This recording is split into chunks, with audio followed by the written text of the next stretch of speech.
আসসালামু আলাইকুম গাইস, আজ আপনাদেরকে দেখাবো একটা রুমে কিভাবে ওয়্যারিং করতে হয় তার। তো দেখতে থাকুন।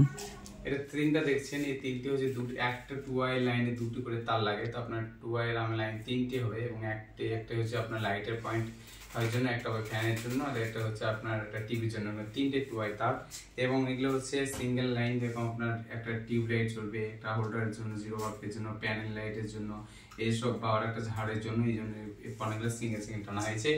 নিউট্রাল গুলো যত লাইটের নিউট্রাল ব্ল্যাক ওয়্যার দেখতে পাচ্ছেন, পুরো ব্ল্যাক ওয়্যারের সঙ্গে সব সংযুক্ত করে নিয়েছি। এবং এখানে উপরে দেখুন যে প্যানেলগুলো, এই যে প্যানেলগুলো, এই প্যানেলের পয়েন্টগুলো এসছে আপনাদেরকে যেটা বললাম, এলইডি প্যানেল। আর এখানে এলসিডি তে তিনটা পয়েন্ট এসছে, জাস্ট আপনাকে বললাম এখানে নিউট্রাল ফেজ এবং আর্থিং অফ আমার কিছু নেই। এখানে যেটা দেখছেন বেড সুইচের কাছে দেখুন, বেড সুইচে কি কি আছে, কি কি নাই, বেড সুইচে কি কি থাকবে, এই বিষয়টা আপনাদেরকে জানাচ্ছি আমি। বিষয়টা হচ্ছে যে দেখুন, এই যে 4 স্কয়ার এমএম এসিতে দেওয়া আছে নিউট্রাল ফেজ, এবং এটা হচ্ছে আর্থিং 4 স্কয়ার এমএম। এটা হচ্ছে ওখানে সকেট হবে, সামনে দেখতে পাচ্ছেন ওখানে সকেট হবে। এইগুলো হচ্ছে এসি তার, এবং এটা হচ্ছে আপনার মেন এবং 2 এর কানেকশনের জন্য করা হয়েছে।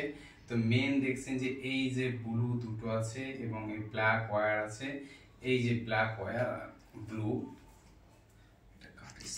তিনটা মেইন পয়েন্ট দেখতে পাচ্ছেন, একটা নিউট্রাল এবং এটা ফেজ এবং এটা আর্থিং, এটা হচ্ছে কানেকশনের জন্য 2 ওয়ে। আর এই যে আপনাকে তিনটা ওখানে দেখলাম সেম, এখানেও তিনটে চলে এসেছে বেড সুইচের কাছে।